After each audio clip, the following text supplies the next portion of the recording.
মিনিস্ট্রির আজকে এখানে আমাদের হৃদয় আপনাদের সম্মুখে অনেক কথা বলুন বাইরে একটা কথাই বলবো যে বাড়ির মূল চাবিকাঠি মূল সৌন্দর্যের উপহার বা ওই পরিবারের গাইডার ওই পরিবারের কর্ণধার ঈশ্বরের দৃষ্টিতে কে নারী, তাই না? নারী মানে মা। মা এমন একজন, সেদিন একজনকে বলছে যে আমার মা জীবনের সব, আমি মা ছাড়া চিনিনি, মাই আমার জীবনের শেষ, মাই আমার জীবনের প্রতি। মা আমার, যখন মাকে আমি মনে করি বা মাকে দেখি, আমার সমস্ত দুঃখ সব করে। আজকে সন্তান, অনেক সন্তান মা বাবাকে চেনে না। আমি একটা স্ট্যাটাস দিয়েছিলাম কালকে যে মা আমার জীবনের শ্রেষ্ঠ সম্পদ। আমার জীবনের শ্রেষ্ঠ সম্পদ হলো আমার মা এবং বাবা, যার জন্য আমরা পৃথিবীতে এসেছি। ঈশ্বর আমাদেরকে এখানে পাঠিয়েছে। তো যীশু খ্রিস্টকে প্রথম পুনরুত্থানের প্রথম বিজয়ের দিন কে দেখেছিল?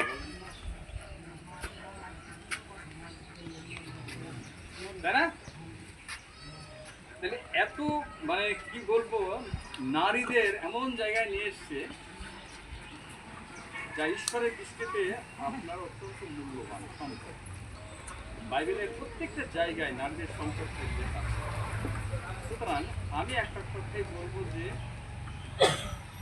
মা একজন নারী, বোন একজন নারী, যেভাবেই বলি আমার স্ত্রী একজন নারী। ওদের দেখতে পরে অন্তর ভুলে যায়, তাই না? তো এই যে খ্রিস্টান অনলাইন মিনিস্ট্রি এমন একটা মিনিস্ট্রি যেটা বিশেষ করে নারীদের এই বিষয় সম্পর্কে, বাইবেল সম্পর্কে, পবিত্র বাইবেল সম্পর্কে ভীষণভাবে আপনাদের সামনে আমরা সেই সকাল থেকে সন্ধ্যা পর্যন্ত দুনিয়ার কাজ করি আমরা, তাই না? দুনিয়ার কাজ করি, কাজ করতে করতে করতে আর ঈশ্বরের কথা মনে থাকে। কিন্তু আমাদের এই ভাইরা সৌভাগ্য সব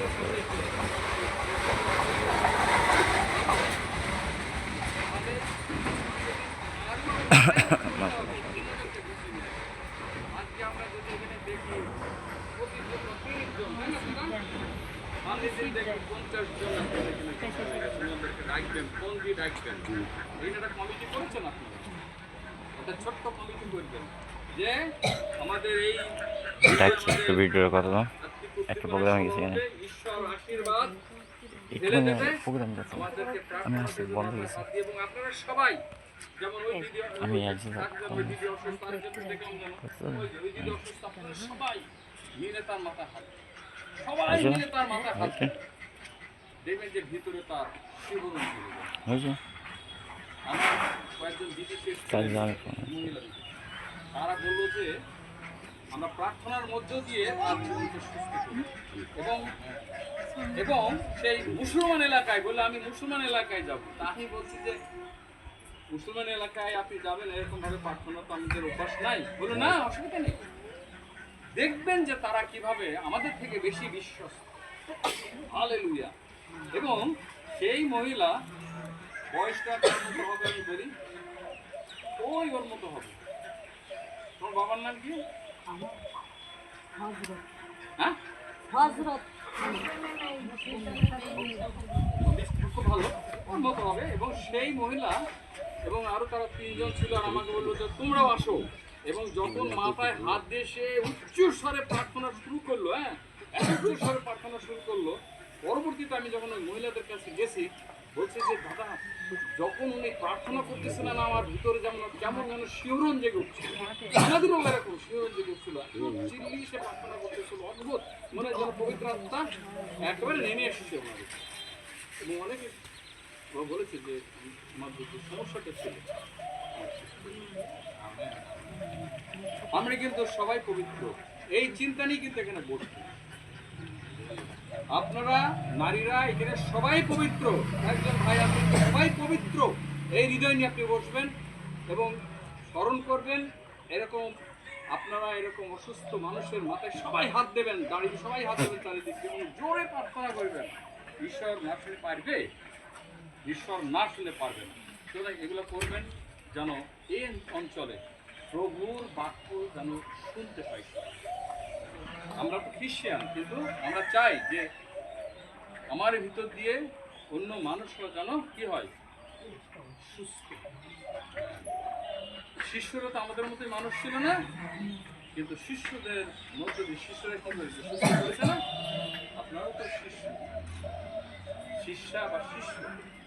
সেই পবিত্রতার শক্তি আমাদেরকে প্রত্যেককে দেওয়া আছে, যার ফলে আজকে আমরা অনেক অনেক কাজ করতে পারছি। এখন পর্যন্ত আপনি বেঁচে আছেন পবিত্রতার শক্তিতে, তাই না দাদা? পবিত্রতার শক্তিতে আপনি হেঁটে চলতে পারছেন। আজকে এত কষ্টের মধ্যে দিয়ে ওই দিদি চলে এসেছে, ওই দিদি চলে এসেছে, তাই না? ওই যে ওই মামুনি চলে এসেছে। সুতরাং এই পবিত্রতার শক্তি সবসময় আমাদের ভিতরে কাজ করছে। এইটাই আপনাদেরকে মানতে হবে যে পবিত্রতার শক্তি সবসময়। ঝুনঝুনি দিদি নাকি? দিদি আমার প্রাণের প্রিয় দিদি, আমার দিদির বান্ধবী। তো আপনাদের সবাইকে অনেক অনেক ধন্যবাদ। ঈশ্বর আপনাদের মঙ্গল করুন, সুস্থতা দান করুন এবং আগামী দিন যদি আমি আসি আমি দেখবো যে সবাই মিলে আরও অন্তত 50 জনের জমা পেয়েছে এবং আমরা একটা আলোকিত জিনিস শুরু করবো। ঈশ্বরের কাছে এখানে নিয়ে আসবো ঈশ্বরকে এবং মানুষ সুস্থ করবো। ঠিক আছে? তো হালেলুয়া, জয় যিশু। একটু প্রার্থনা করি। হে জীবন্ত জাগ্রত স্বর্গের প্রভু, তোমাকে মন আমি ধন্যবাদ দিই। তুমি আমাদের জীবনদাতা ঈশ্বর, তুমি আমাদের মুক্তিদাতা ঈশ্বর, তুমি আমাদের আরোগ্যদাতা ঈশ্বর। সবাই দাঁড়ান, সবাই দাঁড়ান, সবাই দাঁড়ান। এবং আমরা সবাই মুখ খুলে আমরা প্রার্থনা করি। হে দয়াময় স্বর্গের প্রভু, আমরা আজকে এখানে আমরা সমর্পিত হয়েছি তোমাকে পাওয়ার জন্য, তোমার আশীর্বাদ পাওয়ার জন্য। আমাদের এখানে অনেক বৃদ্ধ বৃদ্ধা ভাই বোন এসেছে, তুমি তাদেরকে স্পর্শ করো, তোমার আশীর্বাদ, তোমার গৌরব আরাধনা আমরা করেছি। এই সময় আমরা আশীর্বাদ নিয়ে থাকতে পারি। তোমার সেই পবিত্র শক্তি তুমি আমাদের দান করো, আশীর্বাদ জানো প্রভু। আমরা একে অপরের মাথায় হাত দিয়ে প্রভু এই সময় তুমি ব্যবহার করো, সুস্থ হতে পারে। সেই বিশ্বাস মাঝে কেউ অসুস্থ থাকে, কেউ আত্মা আহত তোমার দর্শন জানা করতে পারি। তোমাকে যেন আমরা দেখতে পাই, তোমার কাছে কথা বলতে পারি প্রভু। আজকে সেই বিশ্বাস নিয়ে আমাদের এই মা বোনেরা এই সময় তুমি আমাদের হয়ে আশীর্বাদ করছো, তোমার আশীর্বাদটা ঢেলে দাও। আমরা তোমার পবিত্র আত্মা অনেক সময় ধান করতে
অনন্তকাল পর্যন্ত তুমি বর্ষিত করো এবং বিশেষ করে প্রভু এখানে যারা অসুস্থ মা বোন রয়েছে, যাদেরকে তুমি আজকে এখানে নিয়ে এসেছো প্রভু, তারা হাঁটতে পারে নাই কিন্তু তারপরও এখানে এসেছো প্রভু, তুমি তাদেরকে স্পর্শ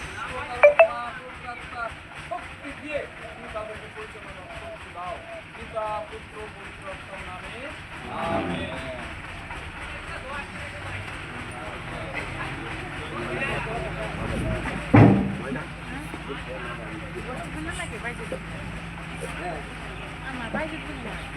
আচ্ছা একটু দাঁড়ান, আচ্ছা একটু দাঁড়ান। আমাদের এখানে দুইজন মা যারা প্রথম আসছিলেন তারা কে কে? তাদের জন্য একটা গিফট আছে। তারা কি সামনে আসেন? যে দুইজন আসছে সবার আগে আমরা বলছি, আমি এসেই বলছিলাম না তাদের দিব, কারণ তারা 4টা বাজে এই দুই মা তারা কিন্তু 4টা বাজে আসছে এখানে কিন্তু সময়ের আগে। আমরা এই তাদেরকে উৎসাহ দিতে চাই, এই জন্যই আপনারা ঠিক সময়ের আগে আপনার এখানে চলে আসেন। আমরা এই দুই মাসে যেহেতু বলেছি তাদেরকে পুরস্কার দিব, এই দুই মাসে সামান্য উপহার, এটা আমাদের পক্ষ থেকে। মেলা হয়েছে অনেক ওই কেটে দিয়ে আবার করতে হবে এরকম